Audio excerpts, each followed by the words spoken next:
जनाब स्पीकर, बड़ा अरसा हो गया, एक बात हम मुसलसल कह रहे हैं कि जब तूफ़ान हो, आफत हो, जलजला हो, सैलाब हो, तो कौम इकट्ठी हो, एक साथ हो, एक दूसरे के दुख दर्द में शरीक हो और उस पर सियासत ना हो। सियासत के लिए और भी बहुत वक्त है, बहुत टाइम है और कहने को बहुत कुछ है, लेकिन सियासत ऐसे मौक़ों पे खामोश होनी चाहिए। आज हमने और सारी बातें सियासत की करनी है, लेकिन सबसे पहले जनाब स्पीकर ये बात लाऊं, कोई जिसको भी वो कर दे, ब्लेम कर दे, क्रिटिसिज्म का वक्त नहीं है कि एक दूसरे को क्रिटिसाइज करके ये कर, लेकिन तूफ़ानी बारिशों ने एक नया स्ट्रक्चर बना दिया हमारे मुल्क का। जनाब स्पीकर, 15 अगस्त को बुनेर में एक सैलाब आया। मैं वहाँ के अवाम का, खान साहब का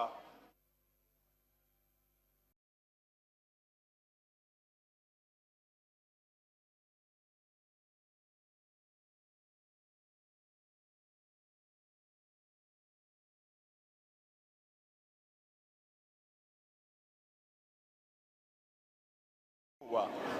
एंड बाय 9 o'clock जनाब स्पीकर, हमारे कई सारे देहात जो थे वो सब हद से मट चुके थे। इस वक्त हमारे पास जो कन्फर्म फिगर है वो 240 इस वक्त कन्फर्म डेट है उस इलाके के।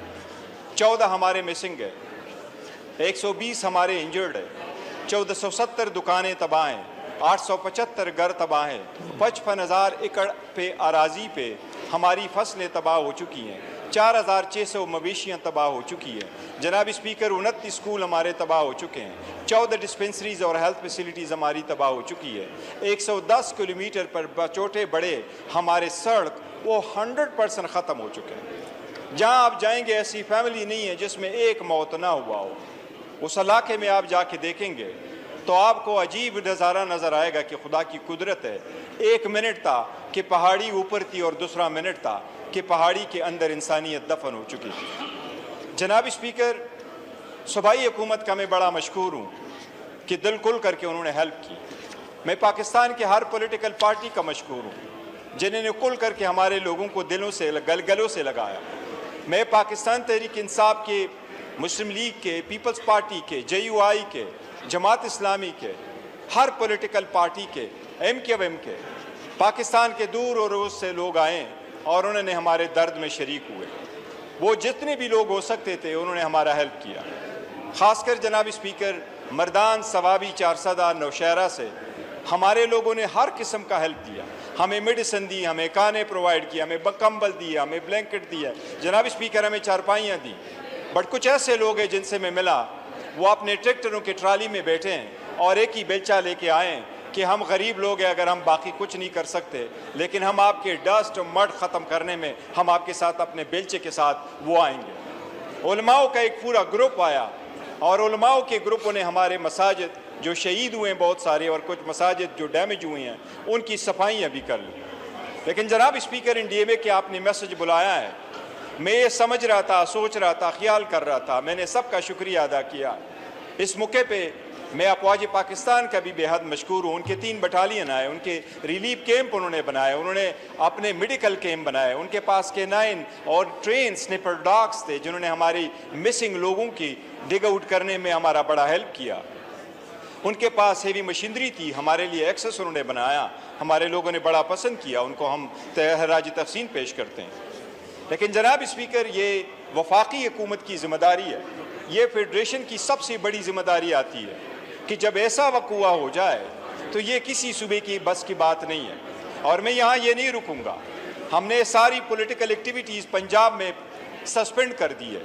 आज भी हमारी पार्लियामेंट्री पार्टी की मीटिंग है और सब ने उनके लिए न सिर्फ दुआ की है, लोग जाके पंजाब के कोने कोने में जहाँ नुकसान हुआ है उन लोगों का हेल्प करे और उनके दर्द में शरीक हो और उनके साथ हमदर्दी का इजहार करे जो हेल्प हो सकता है। जनाब स्पीकर, ये जो मैं आर्ज़ करना चाह रहा था, NDMA की मीटिंग होने जा रही है।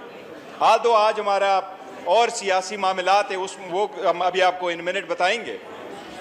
लेकिन जनाब स्पीकर, वफाकी हुकूमत की बड़ी जिम्मेदारी है सूबे का हेल्प करना, और ये आप सूबे का हेल्प नहीं कर रहे जनाब स्पीकर, ये आप लोगों का हेल्प कर रहे हैं।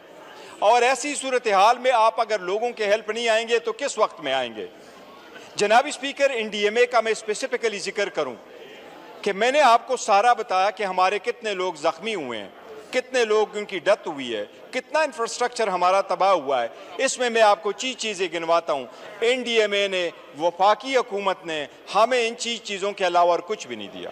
और हमें क्या दिया जनाब स्पीकर? 240 हमारी अमवात है, 14 मिसिंग है, 120 ज़ख्मी हैं, इतनी सारा, और 1470 दुकानें तबाह है, 875 घर तबाह है, 110 किलोमीटर पे सारे रोड तबाह है, 55,000 एकड़ की ज़मीनें ख़राब है, 4,600 की मवेशियों की डेथ हो गई है।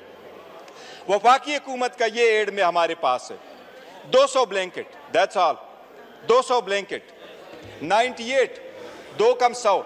वो आपका अक्सर शिकवा होता है कि वो 98 का मुझे उर्दू में नहीं आता। 98 कल बाकी बात जनाब कर लेंगे। स्पीकर, मैं सिर्फ एक मिनट के लिए कंक्लूड करता हूँ। 98 हमें दिया राशन, 200 ब्लैंकेट, 100 राशन, 500 किलो का हमें मेडिसिन दिया, 1420 ब्लैंकेट, और आखिरी चीज़ जो हमें उन्होंने वापस करा के दी है 5 जनरेटर, छोटे वाले जनरेटर 7 kV के, और 5 डिवाटरिंग पंप्स। इसके अलावा और कोई चीज़ नहीं दी।